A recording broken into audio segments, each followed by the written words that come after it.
പട്ടണത്തിന് പുറത്തേക്ക് അവരെ കൊണ്ട് വിടും. സ്തോത്രം. ഞാനിപ്പോ പോയ സഭയിൽ വീണ്ടും കുഷ്ഠരോഗ ആശുപത്രിയിലേക്ക് പോകുവാനിടയായി തീർന്നു. ഞങ്ങൾ സുജന സഖ്യത്തിന്റെ ഭാഗമായി കഴിഞ്ഞ വർഷം അവിടെ സന്ദർശിക്കുവാനിടയായി തീർന്നു. ഞാനിപ്പോ പോകുമ്പോ ഞാൻ പണ്ട് 10-12 വർഷങ്ങൾക്ക് മുമ്പ് പോയ ഒരു പ്രതിച്ഛായ അല്ല ഇപ്പോ.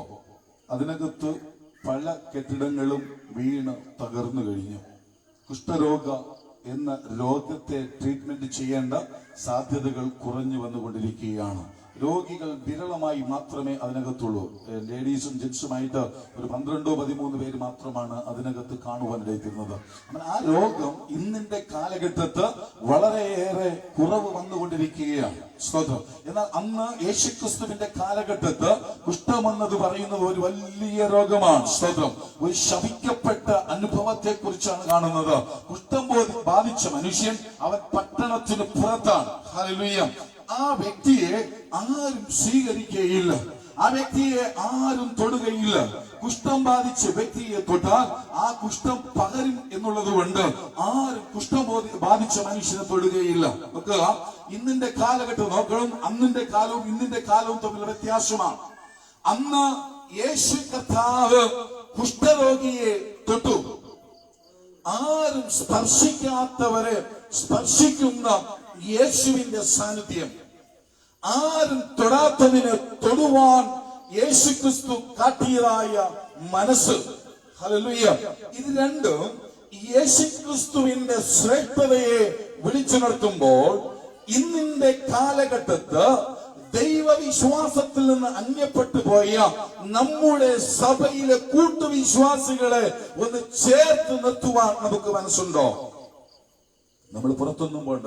നമ്മുടെ ആലയത്തിനകത്ത് വിശ്വാസത്തിൽ വരാത്ത, ആലയത്തിൽ വരാത്ത, കൂട്ടായ്മകളിൽ വരാത്ത അനേക സഹോദരങ്ങളുണ്ട്. അവരെ ഒന്ന് ചേർത്ത് വരുവാൻ സഭയ്ക്ക് മനസ്സുണ്ടോ? ഞാൻ പറയാം, നമുക്കെല്ലാം ഒരു ചിന്തയുണ്ട്. ശുശ്രൂഷകന്റെ ജോലിയാണ് വരാത്തവരെല്ലാം പോയി വിളിച്ചുകൊണ്ട് വരിക. അല്ല പ്രിയപ്പെട്ടവരെ, ശുശ്രൂഷയുടെ ഭാഗമാണ്. നിങ്ങൾ ഓരോരുത്തരും അതിന്റെ ഭാഗമായി മാറുമ്പോൾ, നിങ്ങൾ ഓരോരുത്തരും അങ്ങനെയുള്ള വ്യക്തികളെ കണ്ട് സംസാരിക്കുവാൻ തുടങ്ങുമ്പോൾ അവരൊക്കെ എവിടെ വരാൻ തുടങ്ങും? ദൈവാലയത്തിൽ വരുവാൻ തുടങ്ങും. സ്തോത്രം. ഹല്ലേലൂയ. നമുക്കെല്ലാം അങ്ങനെയുള്ള വ്യക്തികളെ കാണുമ്പോൾ അവൻ മദ്യപിക്കുന്നവനായിരിക്കാം, അവൻ സമൂഹത്തിൽ പ്രശ്നക്കാരനായിരിക്കാം, അവൻ സമൂഹത്തിൽ അടിപിടി കൂടുന്നവനായിരിക്കാം, എല്ലാവരാലും പരിഹസിക്കപ്പെടുന്ന വ്യക്തിയായിരിക്കാം, എല്ലാവരാലും തള്ളപ്പെട്ട വ്യക്തിയായിരിക്കാം. ഒരുപക്ഷെ നമ്മൾ ചിന്തിക്കും, ആ വ്യക്തി സഭയിൽ വന്നാൽ ഇന്നിന്റെ കാലഘട്ടത്ത് സഭയ്ക്കകത്തുള്ള സമാധാനം നഷ്ടപ്പെട്ടു പോയാലോ? ഹല്ലേലൂയ. അല്ലേ? അതാണ് നമ്മുടെ ചിന്ത. കഴിഞ്ഞ 5 ആഴ്ച കൊണ്ട് എന്റെ സഭയിലെ 2 കുട്ടികളുടെ സന്തോഷം വളരെ വലിയ സന്തോഷമാണ്. ആ പിതാവ് ദൈവാലയത്തിൽ വരാറില്ല. മദ്യപാനവും പ്രശ്നങ്ങളും തകർച്ചകളുമാണ്. ഒരു രാത്രിയിൽ ഞാൻ ആലയത്തിൽ നിന്ന് പോകുമ്പോ 2 സഹോദരന്മാർ ഇരുട്ടത്തിൽ നിന്ന് എന്നെ ചേർത്ത് നിർത്തുകയാണ്. ഈ സഹോദരൻ വേറൊരു സഹോദരൻ. ഞാൻ വണ്ടി നിർത്തി 1 മണിക്കൂറോളം അവർ സംസാരിച്ചു. അവിടെ നിന്ന് പാറപ്പുറത്ത് നിന്ന് അവർക്ക് വേണ്ടി പ്രാർത്ഥിച്ചു. പറഞ്ഞത്, സുവിശേഷകരെ, ഞങ്ങൾക്ക് പള്ളിയിൽ വരണം. ശനിയാഴ്ചയാണ് ഞങ്ങളുടെ പ്രശ്നം. പല ദിനങ്ങളിൽ ഞങ്ങൾ 2 പേരും പള്ളിയിൽ വരാൻ ആഗ്രഹിക്കും. പക്ഷേ ശനിയാഴ്ച രാത്രി എന്തെങ്കിലും പ്രശ്നമുണ്ടാകും, അടിപിടിയാകും, പ്രശ്നങ്ങളാവും. പിറ്റേന്ന് പള്ളിയിൽ വരാൻ കഴിയുകയില്ല. ഇവർ 2 പേരും നല്ല മദ്യപിച്ചിട്ടുണ്ട്. അപ്പൊ ഇവര് വാപൊത്തുന്നുണ്ട്, എന്നിൽ നിന്ന് അകന്ന് പിന്നോട്ട് മാറുന്നുണ്ട്.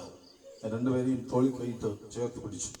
ഞാൻ പറഞ്ഞു, നിങ്ങൾ ദൈവാലയത്തിൽ വരും. യേശുവിന് നിങ്ങളെ സ്നേഹമുണ്ട്. ഒരു പക്ഷേ നിങ്ങളെ പ്രിയപ്പെട്ടവരാരും നിങ്ങളെ സ്നേഹിക്കുന്നുണ്ടായിരിക്കില്ല, സമൂഹത്തിൽ നിങ്ങൾ ആർക്കും വേണ്ടായിരിക്കും. പക്ഷെ യേശുവിന് നിങ്ങളെ വേണം, എനിക്ക് നിങ്ങളെ വേണം. നിങ്ങൾ ദൈവാലയത്തിൽ വരണമെന്ന് പറഞ്ഞു. എന്തായാലും അവര് 2 മാസം